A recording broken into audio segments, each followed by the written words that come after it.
케인이 오늘 안 좋기는 한데 그렇다고 케인을 빼기 쉽지 않죠. 본인이 손들고 나오지 않는 이상. 레길론 빼는 게 제가 볼 땐 맞는데 손흥민을 빼네. 야, 이거는 좀 콘테 감독님 손낙골 맛 좀 보시겠습니까? 야, 오늘은 뺄 타이밍이 아닌데 내가 볼 때는. 오, 위험해요. 야, 실점. 손낙골. 토트넘에는 손낙골이라는 전설이 있다니까. 콘테 감독님. 입중계 시작할 때 손흥민 선수의 2경기 연속 해트트릭 가능 여부를 물어보셨던 분들이 있습니다. 그래서 제가 찾아봤더니 역대 프리미어리그에서 2경기 연속 해트트릭을 기록한 선수가 레스 퍼디난드, 이언 라이트, 디디에 드록바, 웨인 루니, 해리 케인. 해리 케인은 2번 했더라고요. 이렇게 있었고, 손흥민 선수가 6번째 2경기 연속 해트트릭 기록할 수 있지 않을까라는 생각을 하시는 분들도 있었습니다만 결과적으로 브라이튼에게 완전히 발렸던 토트넘이었습니다.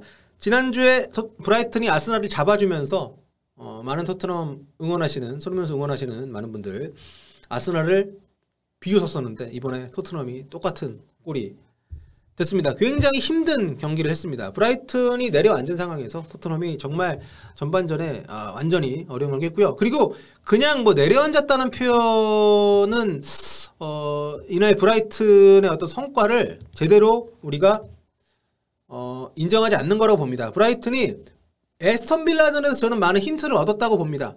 그 전에 만났을 때도 물론 브라이튼이 토트넘 상대로 좋은 경기를 했습니다만, 선전을 했습니다만, 이번 경기에서도 전반 시작하자마자 굉장히 전방 압박을 강화를 했습니다. 그러면서 토트넘이 낮은 위치에서 콘테 감독이 오고 나서 골키퍼에서부터 수비수를 거쳐서 이렇게 차근차근 올라오는 빌드업을 많이 시도를 하는데 이거를 방해를 했고, 그러면서 토트넘이 당황하기 시작을 했습니다.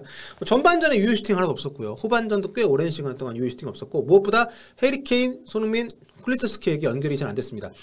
손흥민 선수도 이날 그렇게 좋은 움직임을 보여주진 않았던 게 사실입니다. 하지만 그것은 동료들에게서 연결 자체가 거의 되질 않았었고, 그리고 이날 해리 케인이 내려가서 2선에서 뿌려주는 역할, 본인이 굉장히 최근 들어서 토트넘이 경기를 풀어가는 데 도움을 줬던 그 역할을 하진 않았어요. 그게 저는 콘테 감독의 요구인지 아니면 케인의 선택인지 솔직히 모르겠습니다만 그런 부분들이 사라지면서 케인과 손흥민의 동선이 많이 겹쳤었고, 오른쪽에 쿨루세스키는 오늘 브라이튼의 아주 화려한 헤어스타일의 주인공인 쿠쿠렐라한테 완전히 봉쇄가 됐습니다. 그러면서 전체적으로 토트넘의 쓰리톱이 봉쇄가 돼 있었고, 그리고 이날 호이비에르가 분전했음에도 불구하고 벤탄쿠르의 반복된 실수, 많이 지친 것이 아닌가 싶을 만큼, 게다가 퇴장을 당할 뻔했던 아주 위험한 플레이도 있었고, 전체적으로 이렇게 미드필드와 공격 쪽에 연결이 전혀 되질 않는 상황에서 이날 로얄은, 솔직히 전 로얄은 이날은 그래도 뭐 준수했다고 봅니다. 왼쪽에 레길론이 램티나 뭐 이런 상대 오른쪽 라인 수비하는데 급급했고, 공격이 올라왔을 때 왔던 그 단 한 번의 찬스에서 헛발질을 했어요. 그게 들어갔다면 아마 경기는 많이 달라질 수 있었다고 생각을 합니다만, 뭐 말해 뭐합니까. 자, 결국 콘테 감독의 뜻밖의 선택.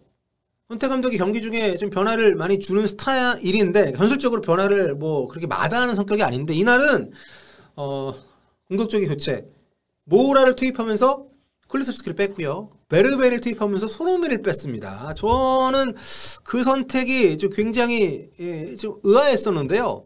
물론 뭐 88분이긴 했기 때문에 시간상으로 많은 시간 손흥민 선수에게 출전 시간을 줬다고는 합니다만, 그래도 한 골이 필요했던 상황에서 손흥민 선수를 빼는 선택에 대해서는 저는, 제가 그래서 저주한 게 아니라 좀 걱정이 돼서 콘테 감독님 손낙골 맛 좀 보시겠습니다라고 얘기했던 것은, 손흥민 선수가 나가게 되면 그만큼 상대가 수비에 대한 부담을 들고 올라오니까 이제 그 얘기를 한 것인데, 어쨌든 결국 콘테 감독의 선수 교체 손낙골로 이어지면서 막판에 90분에 실점을 하면서 패배를 했습니다. 그리고 실점 장면에서 다이어가 물론 요즘 잘하고 있긴 합니다만 상대 윙백한테 한 번에 벗겨지면서 완벽한 득점 찬스를 줬던 다이어의 수비도 굉장히 좀 아쉬웠고요. 그리고 이번 경기 앞두고 그 손흥민 선수 득점왕을 도와주겠다는 인터뷰를 콘테 감독이 했었죠. 물론 국내에 잘못 보도가 된 것처럼 뭐 PK 기회가 주어지면 손흥민에게 양보, 이 얘기는 완전 근거가 없는 얘기인데, 아무튼 콘테 감독이 기자회견에서 손흥민이 득점왕이 될 수 있게 도와주겠다는 얘기, 하지만 물론 팀의 4위가 더 중요하다 이런 얘기도 했습니다만, 그런데 막판에 손흥민 선수가 이날 폼이 물론 아주 좋은 폼은 아니었습니다만 그래도 문전에서 블록된 2번의 슈팅, 좋은 기회를 후반전에 만들어냈었거든요. 자, 그런데 득점왕을 도와주는 차원을 떠나서 팀에게도 도움을 줄 수 있는 기회를 좀 뺏은 것은 좀 개인적으로 아쉬움이 있고요. 콘테 감독님 왜 흔들리셨습니까? 믿음을 가지셨어야죠. 이렇게 한 골 나오지 않은 상황에서 손흥민, 케인 빼고 이 팀에서 골을 넣을 수 있는 선수 숫자가 굉장히 제한적인 상황에서 좀 너무 아쉬운 선택이 아니었나. 결국에는 토트넘의 쏜나골이라는 전설적인 과학이 있습니다. 쏜나골이 또 발현이 되면서 이렇게 또 패배를 했는데 모르겠습니다. 이게 너무 아쉬운 경기네요. 이렇게 되면서 토트넘이 지난 라운드에서 아스날이 브라이튼한테 덜미를 잡히면서 토트넘이 승점을 좀 많이 따라 붙었었는데 지금 순간 토트넘은 아스날보다 2경기를 더한 상태에서 승점 3점으로 앞서는 굉장히 위험한 상황이 됐습니다. 물론 아스날이 남은 2경기를 다 이긴다는 가정하에 토트넘이 일단 뒤지게 됐고요. 결국에는 토트넘과 아스날의 북런던 더비가 정말 중요한 그런 상황이 됐습니다. 이거는 그러니까 저는 토트넘이 앞으로 남은 그 7경기를 치르는 동안 이제 6경기가 됐죠. 남은 6경기를 치르는 동안 굉장히 큰 과제가 주어졌다는 생각이 듭니다. 아스톤 빌라 제라드 감독이 보여줬던 굉장히 터프한 막 몸싸움 아끼지 않고 약간 더티하다고 느껴질 정도로 막 발 밟고 이렇게 터프하게 나오는 팀, 그리고 전방 압박 전반전에 하프라인 넘어서부터 그렇게 압박 걸어오는 팀을 상대로 해서 굉장히 토트넘 선수들이 어려워한다, 위축이 된다, 실수를 연발한다. 이거가 지금 막판에 노출이 계속해서 되고 있기 때문에, 게다가 지금 이 팀은 선발 라인의 변화 거의 없이 고정적으로 가는, 예측이 가능한 팀이란 말이죠. 근데 경기 중에 전술적으로 어떤 그런 예측이 허를 찌를 수 있는 카드도 별로 없고, 이날 벤탄쿠르가 못했어요. 근데 들어오는 선수가 윙크스예요. 모우라나 베르베이는 그래도 퀄리티가 있는 선수들인데, 벤탄쿠르가 부진할 때 스킵이 지금 아직도 복귀를 못하고 있는 상황에서 윙크스 카드밖에 없는 상황에서 변화를 줄 수 있는 것도 물론 제한이 돼 있고, 게다가 그런 여러 가지 이유 때문인지 이날 콘테 감독이 이제 보수적으로 교체를 좀 했기 때문에 상대 팀들이 이제는 토트넘 만날 때 다 아마 피지컬로 밀고 들어올 겁니다.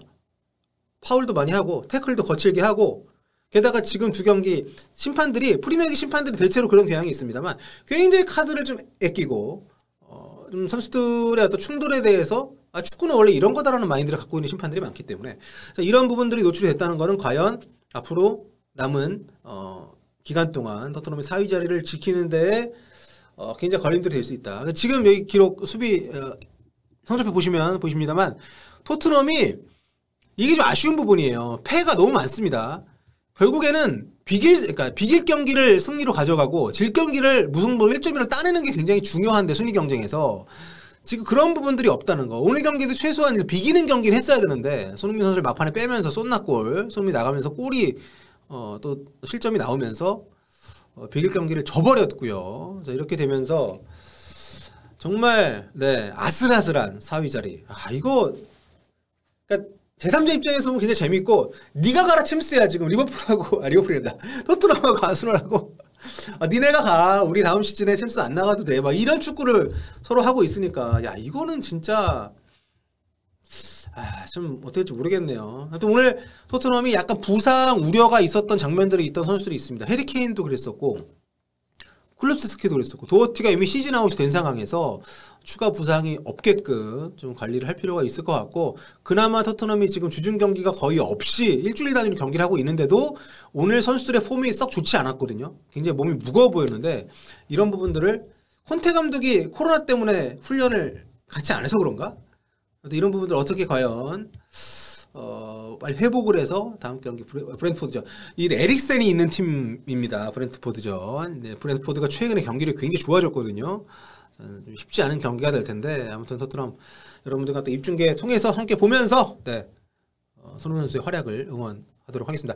자, 아무튼 손흥민 선수가 골을 추가를 못한 것은 좀 아쉬운 부분입니다만, 지금 골도 중요한데 토트넘의 4위 자리, 그 무엇보다 중요한 상황에서 아쉬움 속에 마무리가 됐다는 소식 전해드리면서 후토크 여기서 마무리하고요. 여러분 다음 시간에 또 뵙도록 하겠습니다. 볼빠?